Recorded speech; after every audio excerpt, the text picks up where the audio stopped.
अस्सलाम वालेकुम नाज़रीन, मैं हूँ वजिया ज़ुबैर। नाज़रीन, आज हम बात करेंगे कि माओं की वो कौन सी कुर्बानियाँ हैं जो उन्हें वक्त से पहले बूढ़ा कर रही हैं। और सबसे ज़्यादा अफसोस की बात यह है कि इन कुर्बानियों को मानने के लिए कोई तैयार नहीं है, कोई एक्नॉलेज नहीं करता। बल्कि आज की माँ ज़्यादा तकलीफ़ में इसलिए है कि जो पुरानी ख़वातीन हैं, जो पहले की ख़वातीन हैं, वो कहती हैं कि आज की माँ करती ही क्या हैं। पैम्पर से बच्चे पल रहे हैं, खाने पीने का मसला नहीं है, सेरेलैक घोल के पिला दिया बच्चे को, दूध दे दिया, फीडर पे चल रहे हैं बच्चे। माएँ तो मोबाइल में लगी हुई हैं, अपने फ़ैशन में लगी हुई हैं, बच्चों पे तवज्जो कहाँ है आज की माँ की। जबकि आज की माँ भी वही सारी कुर्बानियाँ दे रही है जो पहले की माएँ देती आ रही हैं, लेकिन आज की माँ की कुर्बानी को मानने को तैयार ही नहीं है। सब ये कहते हैं कि आज की माँ नाकाम माँ है, आज की माँ कुछ नहीं कर रही है। और इस पर सबसे बड़ा अलमिया ये है कि आज की माँ ख़ुद भी यही समझ रही है कि हम तो अच्छी माँ हैं ही नहीं, हम तो कुछ कर ही नहीं रहे अपने बच्चे के लिए।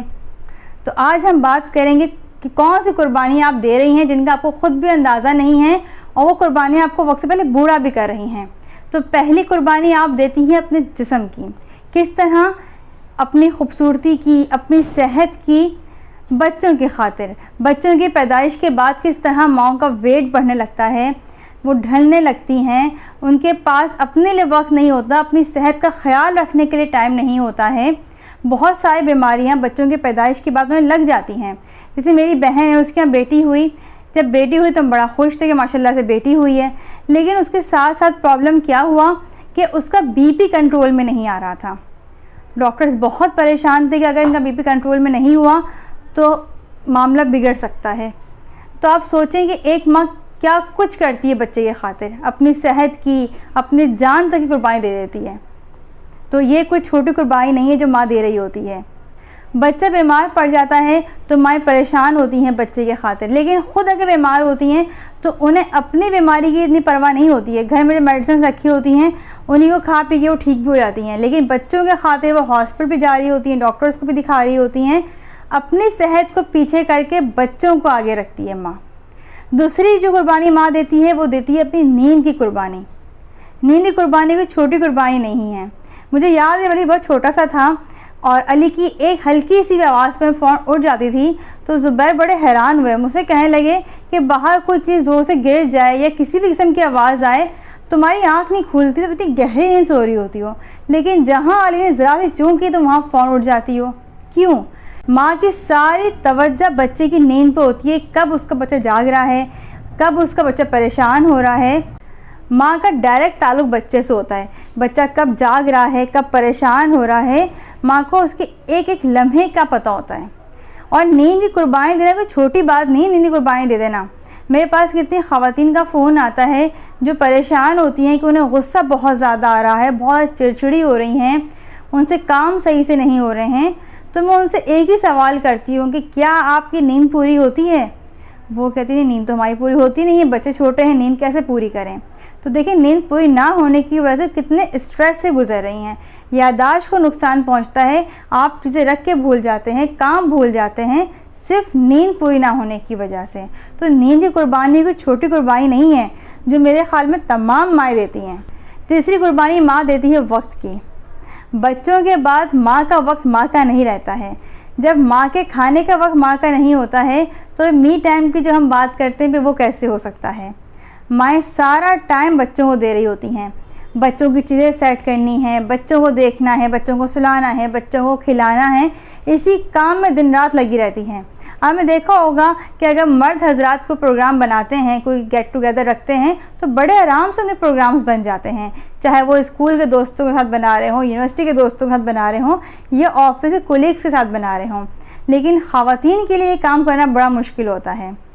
मैं 2005 में मैट्रिक किया था, तब स्कूल खोला ही था, तब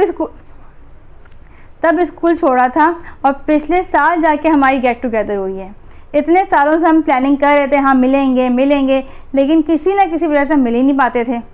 और अभी भी जो हमारी गेट टुगेदर हुई उसमें भी कितनी लड़कियां नहीं आ सकी, किसी के बच्चे का कोई मसला था, किसी को ससुराल में कहीं जाना था तो वो ख़वातीन नहीं आ सकी। इसी तरह हमारे कज़न्स जो हैं उनका प्रोग्राम अभी बन रहा था लेकिन वो नहीं बन सका क्योंकि बच्चों के पेपर स्टार्ट हो गए। तो उन्होंने कहा नहीं, बच्चों के पेपर्स के बाद हम रखेंगे प्रोग्राम।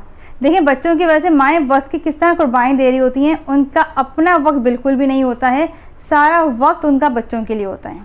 फिर वो कुर्बानी देती हैं खाने की कुर्बानी। आपको मालूम होगा, तमाम माएँ इस बात से इत्तेफाक करेंगी कि जब वो खाने के लिए बैठती हैं, बच्चे का पैम्पर ख़राब हो जाता है, या अगर बच्चा बड़ा है तो वॉशरूम में बैठा हुआ होता है, या वो कोई ना कोई ऐसा काम कर देता है कि माँ को खाने के बीच से उठ के जाना पड़ता है।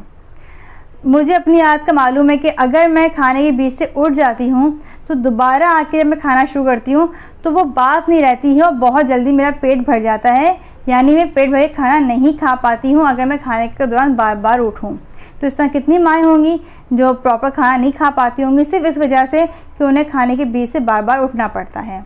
चलिए, खाने के बीच से उठना पड़ता है, ये एक बात है, लेकिन इसके साथ साथ सबसे बड़ी कुर्बानी क्या होती है कि अपने पसंद के खाने ये माँ नहीं खाती हैं। पिछले दिनों मेरा प्रोग्राम बना हाथ बाहर खाना खाने का, तो हमने सोचा कि सल्तनत पर खाना खाएं या लाल किला जाएं। मुझे लाल किला बहुत पसंद है और मेरी ख्वाहिश थी कि हम लाल किला जाएं, लेकिन हादे ने कहा नहीं मामा, हम सल्तनत चलेंगे, सल्तनत की कढ़ाई मुझे बहुत पसंद है। मैं चलो ठीक है चलते हैं। अब जब वहाँ गए और हादे ने कढ़ाई खाई, उसको बहुत पसंद आई, तो उसको खाना खाते हुए मैं सोच रही थी कि माएँ कितनी आसानी से अपनी पसंदीदा चीज़ की या अपने पसंदीदा खाने की कुर्बानी दे देती हैं। कितनी माएँ होती हैं जो उन्हें मुख्तलिफ़ किस्म की कितनी माएँ होती हैं जिन्हें मुख्तलिफ़ किस्म की सब्ज़ियाँ या ऐसी डिशेस पसंद होती हैं जो घरों में बहुत कम बनती हैं, और जब पूछा जाता है कि आपको पसंद है तो इतनी कम क्यों बनाती हैं, तो उनका जवाब होता है कि बच्चों को पसंद ही नहीं है। जब बच्चों को पसंद नहीं है तो खाली अपने लिए क्या बनाएं। यानी बच्चे की पसंद इतने आगे होती है कि आप अपनी पसंद को बहुत पीछे छोड़ चुके होते हैं। आपकी पसंद कुछ भी रहती है, जो बच्चे को पसंद होता है वही आप खा रहे होते हैं। फिर माएँ देती हैं अपनी एंटरटेनमेंट की कुर्बानी, यानी अपनी सैर व तफरीह की कुर्बानी। उनकी ज़िंदगी से सैर व तफरीह निकल जाती है बच्चों के बाद। शॉपिंग करने जाना हो, किसी इवेंट में जाना हो, किसी रेस्टोरेंट में जाना हो, माएँ नहीं जाती हैं। बच्चे छोटे किस तरह से जाएं। मैं कितनी माँओं को जानती हूँ जो बड़े बड़े इवेंट्स छोड़ देती हैं। क्यों? बच्चे छोटे परेशान करेंगे तो किस तरह से जाएं, या बच्चे जल्दी सो जाते हैं तो उस इवेंट को किस तरह से अटेंड करें। कितनी माएँ जो बच्चों की वजह से बहुत सारे इवेंट्स छोड़ देती हैं क्योंकि बच्चों को जल्दी सोना होता है, सुबह स्कूल जाना होता है, तो बच्चों की वजह से माँ की एंटरटेनमेंट इंतहाई कम हो जाती है। उसके बाद अगर हम बात करें माँ के मुस्तकबिल की, तो माँओं का मुस्तकबिल भी क्या होता है। उनकी प्लानिंग तमाम की तमाम बच्चों से शुरू होकर बच्चों पर ही ख़त्म हो जाती है। अगर वो फ्यूचर की प्लानिंग भी करती हैं तो बच्चों के हवाले से ही हो रही होती है कि क्या पढ़ाना है बच्चे को, किस तरह से आगे लेके जाना है, क्या क्या सिखाना है उसे, क्या बनाना है उसे, फिर उसकी शादी। हर सोच बच्चे से शुरू होकर बच्चे पे ख़त्म हो रही होती है। माँ का अपना मुस्तकबिल कुछ भी नहीं होता है। अपने मुस्तकबिल के बारे में तो सोचती भी नहीं है कि मेरा क्या होगा। लेकिन इसके बाद होता क्या है, जब माएँ अपना नहीं सोचती हैं तो फिर कोई भी उनका नहीं सोचता, बच्चे भी उनका नहीं सोचते, और बड़े आराम से बच्चे कह देते हैं कि आपने क्या किया है हमारे लिए। जो आपने किया वो सब माएँ करती हैं, आपने कोई बहुत बड़ा काम तो नहीं किया हमारे लिए। बच्चे क्यों आपको एक्नॉलेज नहीं करते हैं? उसकी वजह ये होती है कि आपने ख़ुद अपने आप को एक्नॉलेज नहीं किया, आपने ख़ुद अपनी अहमियत को नहीं समझा, आपने ख़ुद अपने आप को वक्त नहीं दिया। देखिए, ये कुर्बानियाँ देना बहुत ज़रूरी है। मैं इस बात से इनकार नहीं करूँगी कि आप ये कुर्बानियाँ ना दें, ये कुर्बानियाँ देना लाजमी होती हैं, लेकिन इसके साथ साथ अपना भी ख्याल रखें। जैसे मैं नींद की बात की कि नींद बहुत ज़रूरी है आपके लिए, तो आप यकीन करें हमारे घर में नींद का बहुत ज़्यादा ख्याल रखा जा रहा होता है। चाहे मैं सो रही हूँ, बच्चे सो रहे हों या ज़ुबैर सो रहे हों, तो हम पूरा इस बात का ख्याल रखते हैं किसी की नींद ख़राब ना हो। तो आप कम से कम 8 घंटे की जो आपकी नींद है उसको तो आप लाजमी लें, या जितने अरसे में आपकी नींद पूरी हो रही है। बास ख़वातीन की नींद अगर 6 घंटे में पूरी हो रही है, 7 घंटे में पूरी हो रही है, अपनी नींद पूरी करें। नींद पूरी नहीं करेंगे तो बच्चे की तरबियत भी अच्छी नहीं कर सकती हैं आप। इसके अलावा अपने सेहत का ख्याल रखें। आप अपनी सेहत का ख्याल नहीं रखेंगी तो आपके शौहर, आपके बच्चे भी आपको कुछ नहीं समझेंगे। पहले आप अपना ख्याल रखें, फिर दूसरे आपका ख्याल रखेंगे। इस तरह मैं जितनी बाकी बातें बताई हैं जैसे माएँ कुर्बानी दे रही होती हैं, बिल्कुल आप कुर्बानी दें, लेकिन अपना भी ख्याल रखें ताकि दूसरे भी आपका ख्याल रखें। बहुत बहुत शुक्रिया। अल्लाह हाफ़िज़।